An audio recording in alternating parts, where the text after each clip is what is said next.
इस दुनिया में कुछ भी हमेशा के लिए नहीं रहता। सब कुछ अस्थाई है। वैसे कुछ ऐसा भी है जो हमेशा के लिए रहता है। क्या आप जानते हैं कि वह क्या है? सत्य। सत्य हमेशा के लिए रहता है और सच्चे गुरु की शिक्षाएं पूरी तरह सत्य हैं। और क्या आप जानते हैं कि जब दुनिया का सामना सत्य से होता है तो क्या होता है? दुनिया घबरा जाती है। तो आप कल्पना कर सकते हैं कि गुरु अर्जन देव से दुनिया कितनी घबरा गई होगी, जिन्होंने सुखमनी साहिब जैसी बाणी लिखी और जिन्होंने पूरे आदि ग्रंथ का संकलन किया। क्योंकि उन्होंने दुनिया को परम सत्य दिया, इसलिए दुनिया के सबसे बुरी कुरूपता और हिंसा उनके लिए आई। लेकिन उन्हें पता था कि ये ताकतें आएंगी और उन्होंने इसे ईश्वर की इच्छा के हिस्से के रूप में स्वीकार कर लिया। दुनिया ने कुरूपता और हिंसा का नाटक रचने के लिए दो मुख्य लोगों का इस्तेमाल किया। एक सम्राट था और दूसरा सम्राट के दरबार का एक व्यक्ति था।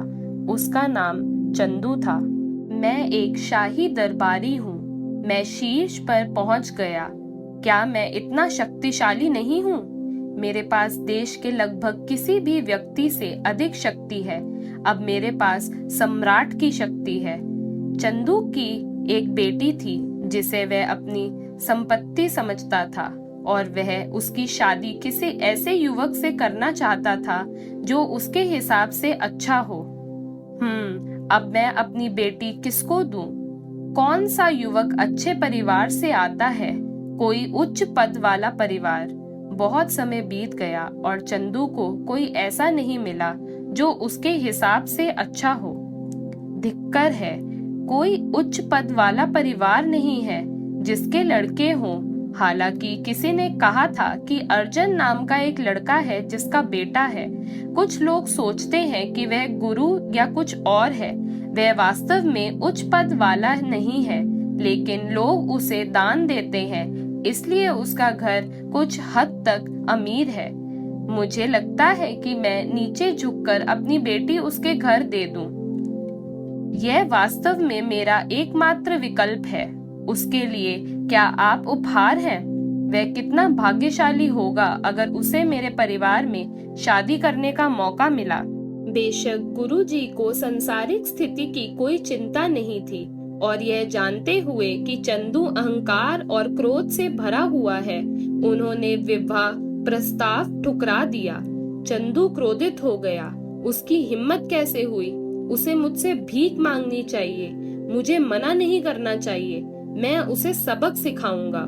वह गुरु को यह साबित करने में पागल हो गया कि वह महान है। उसने दूसरों के साथ काम करना शुरू कर दिया, जिन्होंने खुद को गुरु के घर का दुश्मन बना लिया था, जिन्होंने गुरु को मारने की भी कोशिश की थी, लेकिन कोई भी कभी पास नहीं आ सका। भगवान हमेशा संतों की रक्षा करते हैं। कुछ भी काम नहीं कर रहा है, लेकिन मैं इस अर्जुन को किसी तरह से झुका दूंगा। अब इस नाटक में दुनिया ने जिस दूसरे व्यक्ति का इस्तेमाल किया वह भारत का सम्राट था। वह नानक के घर के बारे में निश्चित नहीं था। क्या गुरु साम्राज्य के खिलाफ विरोधित थे या वे एक सच्चे पवित्र व्यक्ति थे? इस बीच सम्राट वास्तव में अपने बेटे से नफरत करता था, जो उसे एक अच्छा शासक नहीं मानता था। उसने सभी लोगों को आदेश दिया, मेरा बेटा राजकुमार सिंहासन के खिलाफ विरोधी है। उसे राज्य से निर्वासित किया जाता है। किसी को भी उसे मेजबानी करने या किसी भी तरह से उसकी मदद करने की अनुमति नहीं है। अब यही कानून है। सांसारिक नाटक चलता रहा और राजकुमार गुरुजी के पास गया। वह सहिंसा का उत्तराधिकारी हुआ करता था, लेकिन अब वह एक गरीब निर्वासित था। गुरुजी ने अतिथि को दया दी, तुम यहाँ रहो, खाओ और तारोताजा हो जाओ। कुछ दिनों के बाद राजकुमार अपनी यात्रा पर निकल गया। दया करके गुरुजी ने उसे 5,000 रुपए दिए। यह पैसे ले लो ताकि तुम अपने रास्ते पर चल सको। राजकुमार बहुत आभारी था और उसने गुरु की प्रशंसा की। जब चंदू ने यह सुना तो वह बहुत खुश हुआ। बहुत बढ़िया, आखिरकार मैं जीत जाऊंगा। जब मैं उसे बताऊंगा कि गुरु ने उसके बेटे की कैसी मदद की, जो सम्राट क्रोधित हो जाएगा। यह आसान होने वाला है। चंदू ने सम्राट को एक अतिरंजित कहानी सुनाई कि कैसे गुरुजी ने उसके आदेशों की अवहेलना की। महाराज, गुरु आपके दुश्मन के साथ षड्यंत्र कर रहे हैं। वे आपके सहिंसक की अवहेलना कर रहा है। उसने आपके निर्वासित बेटे को ढेर सारा पैसा दिया, लाखों रुपए की तरह। उसने सीधे अपने आदेशों की अवहेलना की। महाराज, आप इस विरोधी को कैसे दंडित करेंगे? इसलिए बादशाह ने गुरुजी को अपने दरबार में बुलाया। इस सारे नाटक के साथ गुरु साहिब हमेशा शांत रहे, हमेशा ध्यान में लगे रहे। उन्होंने इस नाटक को स्वीकार किया और भविष्य के लिए योजनाएं बनाई। उन्होंने गुरु पद अपने बेटे को सौंप दिया, उसे भाषाओं और मार्शल आर्ट में प्रशिक्षित किया। मेरा बेटा एक दिन एक महान योद्धा बनेगा। अपनी पत्नी को अलविदा कहने और सिखों को अंतिम संदेश देने के बाद गुरुजी बादशाह से मिलने के लिए राजधानी शहर गए। जब वे पहुंचे तो लोगों ने उनका बहुत प्यार किया। गुरुजी जहां भी गए वहां एक बड़ी भीड़ ने उन्हें घेर लिया। चंदू ने देखा कि हर कोई गुरु साहिब के साथ राजसी व्यवहार करता था और उसे यह पसंद नहीं आया। उसने जल्दी से बादशाह से कहा, गुरु आपके शहर में हैं और वे सभी से अपनी पूजा करवा रहे हैं। वे बहुत अहंकारी हैं। उन्हें आपके अधिकार की कोई परवाह नहीं है। उन्हें अवश्य ही दंडित किया जाना चाहिए। बादशाह ने गुरु को लाने के लिए अपने सहायक वजीर खान को भेजा। वजीर खान ने बादशाह की सेवा की, लेकिन वाहिगुरु अर्जुन देव जी की भक्ति भी की। वजीर खान वहां गया जहां लोग इकट्ठे थे और जब उसने गुरु को देखा तो उसने विनम्रता पूर्वक सिर झुकाया। धन धन गुरु, आप महान हैं और आपकी शिक्षाएं महान हैं। आपके वचन सुनकर मेरा दर्द नष्ट हो गया है और मेरे जीवन बादलों पर पहुंच गया है। वजीर खान ने फिर अपनी कहानी सुनाई। मुझे बहुत बुरी बीमारी थी, कोई डॉक्टर या दवा नहीं थी जो मेरी मदद कर सके। मैं रात को सो नहीं पाता था, मैं लगातार दर्द में रहता था। फिर एक दिन मैंने आपके एक सिख को कुछ गाते सुना। मुझे पहली बार अच्छा लगा।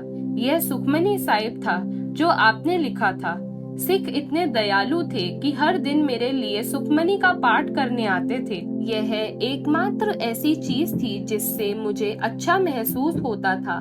लेकिन जब सिख चले गए तो मेरी हालत फिर से खराब होने लगी। आखिरकार मैंने खुद सुखमनी साहिब का पाठ करना सीख लिया। अब मैं इसे हर दिन गाता हूँ और मैं ठीक हो गया हूँ।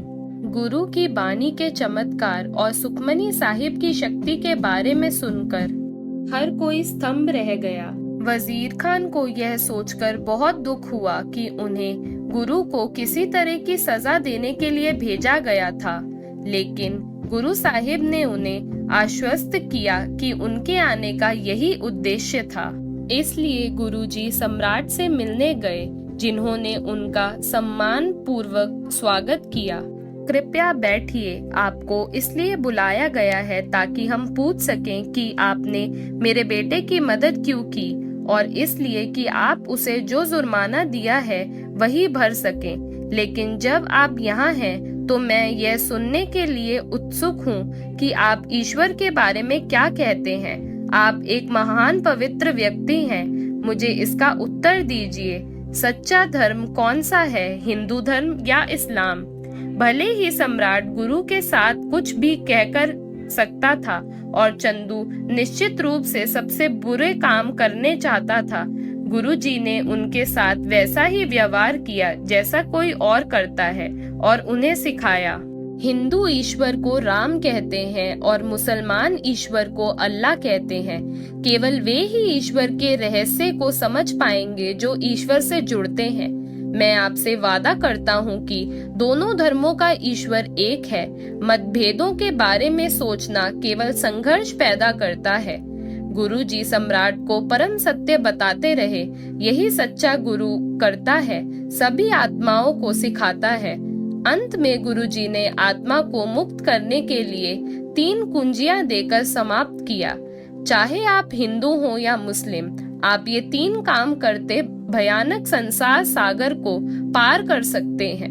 1. भगवान की इच्छा को स्वीकार करें और दुख और सुख से कोई अंतर ना देखें। 2. अपने शरीर को त्यागने का अभ्यास करें। देखें कि आप एक आत्मा हैं, ना कि सिर्फ एक शरीर। और 3. सतनाम का ध्यान करें। ये काम करें और आप भगवान से मिलेंगे। आप जन्मों जन्मों की गंदगी साफ कर देंगे और आप प्रबंध हो जाएंगे। गुरु की बातों में सम्राट की दिलचस्पी थी, लेकिन देर हो रही थी, इसलिए उसने कहा कि वे अगले दिन चर्चा जारी रखेंगे। गुरुजी के चले जाने के बाद चंदू ने अवसर का फायदा उठाया। महाराज, अगर मैं कहूँ तो उसके अच्छे शब्दों से मूर्ख मत बनिए।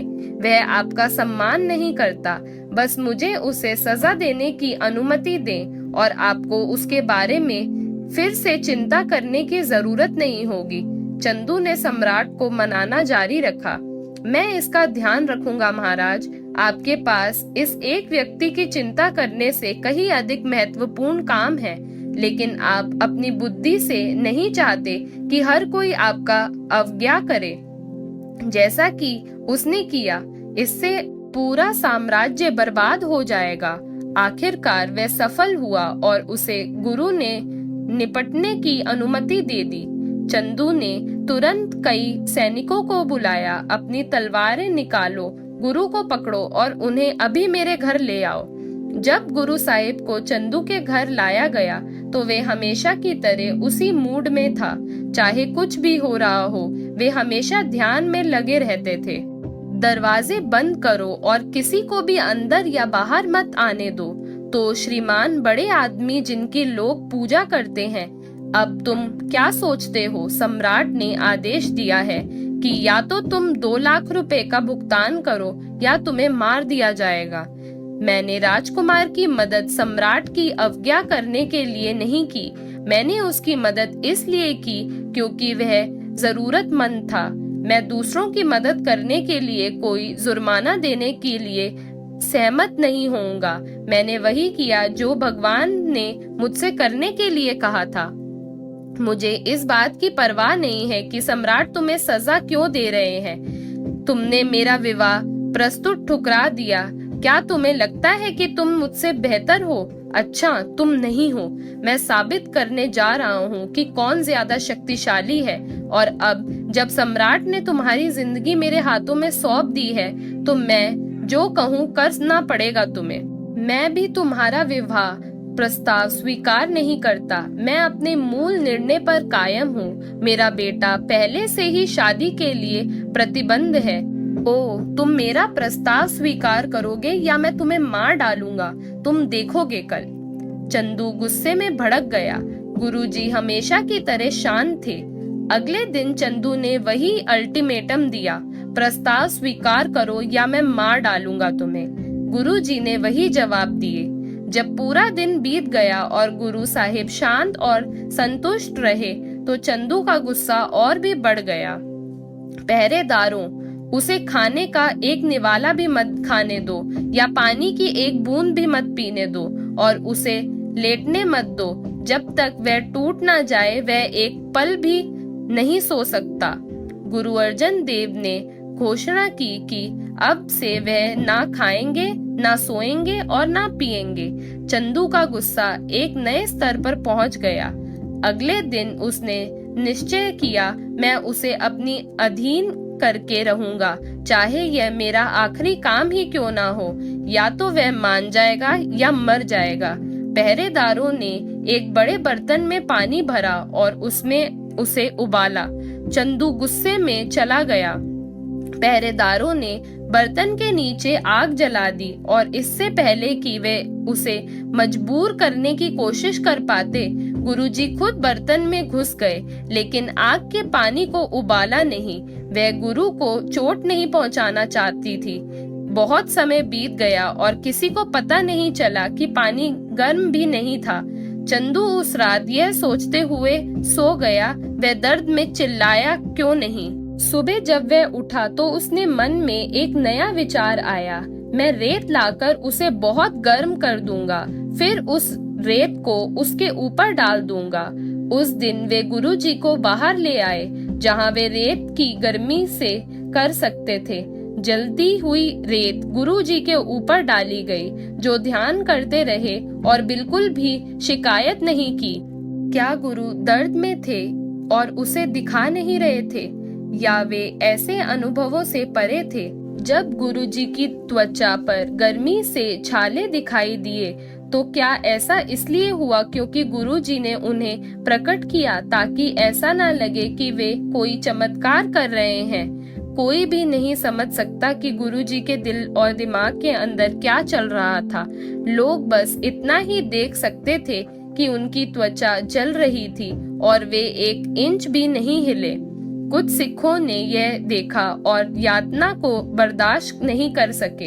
हे प्यारे गुरु, हम अब और नहीं देख सकते, काश हम आपकी जगह ले पाते और हमें यातना दी जाती। गुरु ने कहा, तुमने एक बात नहीं समझी, मैं कारणों का कारण हूँ, यह मेरा खेल है। अब इस दुनिया को छोड़ने का मेरा समय आ गया है। मुझे यह सब सहना है और तुम्हें शांत रहना है और घबराना नहीं है। दिन भर भयानक यात्राओं के जारी रहते हुए भी गुरु अर्जन देव जी के साथ जो कुछ हो रहा था वह इतना क्रूर था कि इसने पूरे क्षेत्र से संसारी फैल गई। देवताओं के राजा और देवदूतों का एक दल गुरु की हालत देखने आया। वे भी हैरान थे और जाने के बाद वे इसके बारे में बात करना बंद नहीं कर सकते थे। यातनाएं रात होने तक जारी रही। हम इसे कल भी जारी रखेंगे, तुम्हें संपन्न करना होगा। विभिन्न चमत्कारी प्राणियों ने इसे महसूस किया और उन्हें पता चला कि यह शक्तिशाली गुरु के साथ हो रहा है। गोरख नामक एक गुरु प्रकट हुए और अपने साथ 84 योगियों को लेकर आए, जिनकी सभी चमत्कारी शक्तियां थीं। जब वे गुरु के पास पहुंचे तो उन्होंने पहरेदारों को बेहोश कर दिया गुरु गोरख ने गुरु साहिब से कहा, मैं आपकी भक्ति को सलाम करता हूँ। आप में इस नाटक को खत्म करने की शक्ति है। आप इन दुष्ट लोगों को एक झटके में खत्म कर सकते हैं, लेकिन आप ऐसा नहीं करते। मेरा मानना है कि उन्हें खत्म कर देना चाहिए। अगर इस दुनिया में बुराई को आप जैसे पूर्ण संत के साथ इस तरह से पेश आने दिया जाएगा तो सभी बुराइयों को ताकत मिलेगी और सभी संत खतरे में पड़ जाएंगे। बेहतर होगा कि मैं इस बुराई को अभी खत्म कर दूं। गुरुजी ने उन्हें समझाया, उनके गुस्से का फायदा उठाना हमारा तरीका नहीं है। साथ ही संतों को किसी भी चीज से डरना नहीं चाहिए। जो भी हो, हम उसे पूरी तरह से स्वीकार करते हैं। मेरा संदेश लेकर जाओ, शरीर के नुकसान की चिंता मत करो।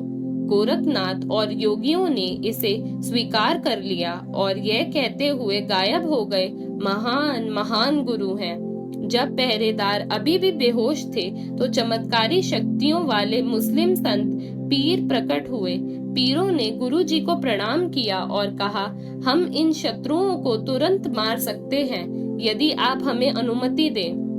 गुरुजी ने उन्हें समझाया, तुम दूसरों को अलग अलग क्यों देखते हो? समझ लो कि आत्मा एक ही है। भेद देखना वास्तविक बात नहीं है। हम तुम्हारी बुद्धि को स्वीकार करते हैं, लेकिन फिर भी तुम अपने आप को इस महान पीड़ा से क्यों गुजरते दे रहे हो? अब तुम कल्पना कर सकते हो कि गुरु अर्जन देव जी ने जानबूझकर खुद को इस तरह से यातना क्यों दी, लेकिन उनके पास कारण थे। हालांकि शायद हम उन सभी को पूरी तरह से नहीं समझ पाए। शायद तुम उनके और भी कारणों को समझ सको जिनके बारे में अभी तक किसी ने नहीं सोचा। जब उन्होंने उनसे पूछा कि वे खुद को इतना बड़ा दर्द क्यों देते हैं, तो गुरुजी ने कहा, मेरे शरीर को इस तरह से जोड़ने की कई कारण हैं। जैसे जैसे समय बीतता जाएगा तुम और अधिक समझ जाओगे। मैं इन कार्यों के माध्यम से सभी को सत्य के पास लाना चाहता हूँ। पीरों ने स्वीकार किया कि गुरु साहिब सत्य के लिए ऐसा कर रहे थे। फिर उन्होंने उन्हें आदेश दिया, तुम जहाँ से हो वहाँ वापस चले जाओ, मेरे खेल में बाधा मत बनो। पीर यह कहते हुए चले गए, बहुत बढ़िया, बहुत बढ़िया। उनके जाने के बाद पहरेदार जाग गए। अगले दिन चंदू के दिमाग में एक और शैतानी विचार आया, हम उसे एक बड़ी कढ़ाई में जला देंगे। पहरेदारों, इस बड़ी थाली को गर्म करो और उसे इस पर बिठा दो।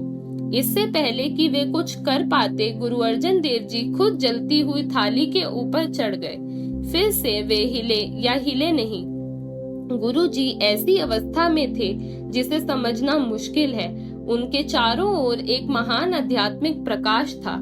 जब हम गुरु का ध्यान करते हैं तो हम पर प्रकाश को छू सकते हैं। चंदू ने जो कुछ भी किया उससे उसे वह प्रतिक्रिया नहीं मिली जो वह चाहता था। जैसे जैसे पूरा दिन बीतता गया, गुरु जी ने यह नहीं दिखाया कि वे पंडित हैं। चंदू का गुस्सा बढ़ता गया। यह तुम्हारा आखिरी मौका है। अगर तुम शादी के लिए प्रस्ताव को स्वीकार नहीं करोगे तो मैं तुम्हें सुखा दूंगा। जब खाल सूख जाएगी तो वह तुम्हें निचोड़ लेगी और धीरे धीरे तुम्हारे शरीर के हड्डी को कुचल देगी। जब सुबह हुई तो गुरुजी ने कहा, पिछले 5 दिनों से मैं बिना खाए पानी पिए और बिना सोए रह रहा हूँ, मुझे नदी में स्नान करने दो। चंदू को लगा कि गुरुजी हार मान रहे हैं। हाँ, आखिरकार वह टूटने लगा है। एक बार जब उसे ठंडा पानी महसूस होगा तो वह और अधिक आराम चाहेगा और आखिरकार वह हार मान लेगा। तब सभी को पता चल जाएगा कि मैं उससे बड़ा हूँ। इसलिए गुरु अर्जन को बाहर ले जाया गया। उनके पैरों में छाले पड़ गए थे। वे धीरे धीरे कुछ सिखों के साथ नदी की ओर चल पड़े। ठंडे पानी से छींटे मारने के बाद वे बैठ गए और जपकी पाठ करने लगे। सिख भी उनके साथ बैठ गए। इस समय जो प्रकाश था उसे समझना मुश्किल है। गुरु साहिब ने उनसे कहा, मैंने जो चाहा था वह पा लिया है। अब समय आ गया है कि मैं परलोक में चला जाऊं। फिर उन्होंने अगले गुरु को कुछ निर्देश दिए कि वे उसकी मृत्यु पर दुखी ना हो और एक नई परंपरा शुरू करें कि अब से सिखों को भी योद्धा होना चाहिए। फिर गुरु जी ने कहा कि वे पर्यावरण में विलीन हो जाएंगे। मेरे शरीर का दाह संस्कार ना करें, बल्कि इसे नदी में प्रवाह कर दें। मेरे पैर दक्षिण की ओर, सिर उत्तर की ओर होगा। यदि आप मेरे दर्शन करना चाहते हैं तो इस नदी के दर्शन करें। विभिन्न स्वर्गों और लोकों से कई प्राणी आकाश में थे। कुछ प्राणी वाद बजाने लगे और कुछ राग गाने लगे। कुछ इन धुनों पर नाच रहे थे। सभी महान गुरु की स्तुति पर रहे थे। गुरु गोरख और उनके योगी आए। सभी पीर फिर से आए। कई रहस्यमय प्राणी और तात्विक प्राणी वहां थे। वे इतने सारे थे। अपने सभी वाहनों और अपने लोगों के साथ वे विशाल भीड़ को देखकर प्रभावित हुए। वे इस बारे में बात कर रहे थे कि गुरु जैसा कोई नहीं है और उन्होंने उन्हें अपने साथ पृथ्वी छोड़ने के लिए आमंत्रित किया। गुरु जी ने अपना शरीर छोड़ दिया और सभी आध्यात्मिक प्राणी उनके पीछे चले गए। जैसे जैसे वे उच्चतर लोकों की ओर बढ़ते गए, वे जहां तक हो सके उनका अनुसरण करते गए। जो लोग ऊपर जा सकते थे वे गुरु जी का उतना ही अनुसरण करते रहे। अंत में गुरु सबसे ऊंचे स्थान पर चले गए और कोई भी उनका अनुसरण नहीं कर सका। पृथ्वी पर वापस आकर चंदू को पता चला कि गुरु जी का निधन हो गया है। तुम्हारा मतलब है? मैं उन्हें माना नहीं पाया। मुझे सच में लगा कि यह मेरे लिए काम करेगा। जब बाकी सभी को पता चला, वे सब इकट्ठे हुए और शव के लिए एक बेड़ा बनाया। उन्होंने गुरु जी के शव पर रेशमी कपड़े डाले और उसे नदी में डाल दिया। शव थोड़ा नीचे चला गया और फिर गुरु जी का शव बेड़ा से गायब हो गया। और वे वातावरण में विलीन हो गया। गुरु अर्जन ने अपने जीवन का बलिदान देने का उदाहरण पेश किया, जिसका कई योद्धाओं ने अनुसरण किया है। अनगिनत बहादुर आत्माएं गुरु जी की वाणी का पाठ करते हुए निडरता से अपने प्राण त्यागती रही हैं। कई प्रियजनों ने केवल ईश्वर की इच्छा को देखते हुए दुनिया की कुरूपता और हिंसा का सामना किया है। गुरु ग्रंथ और गुरु जी वाणी इस शरीर से अधिक महत्वपूर्ण है। हमारे जीवन में जो दर्द हम महसूस करते हैं, उससे अधिक किसी और की पीड़ित होने की कल्पना करना निश्चित रूप से कठिन है। लेकिन यह याद रखें, यदि आप कभी ऐसे समय में हो जहां आप कभी भी तरह से दर्द में हो, तो यह ना सोचें कि यह ईश्वर की सजा है। बस स्वीकार करें कि यह हो रहा है। जब वह दर्द आपको जलाता है तो ऐसा लगता है कि आप अपनी ही छोटी सी गर्म थाली में गर्म हो रहे हैं। फिर कल्पना करें कि आप गुरु की गर्म थाली में जा रहे हैं और उनकी गोद में बैठ रहे हैं। आप ऐसा कैसे कर सकते हैं? आप जप जी और सुखमनी साहिब जैसी बाणी सुनकर ऐसा कर सकते हैं। आप कल्पना कर सकते हैं कि गुरु आपके साथ हैं और उसी दर्द से गुजर रहे हैं जिससे आप गुजर रहे हैं। याद रखें, आपका जो भी दर्द और पीड़ा है, गुरु अर्जन के साथ उससे गुजर रही है और आप प्रकाश से भर रहे हैं। वाहे गुरु जी का खालसा, वाहे गुरु जी की फतेह।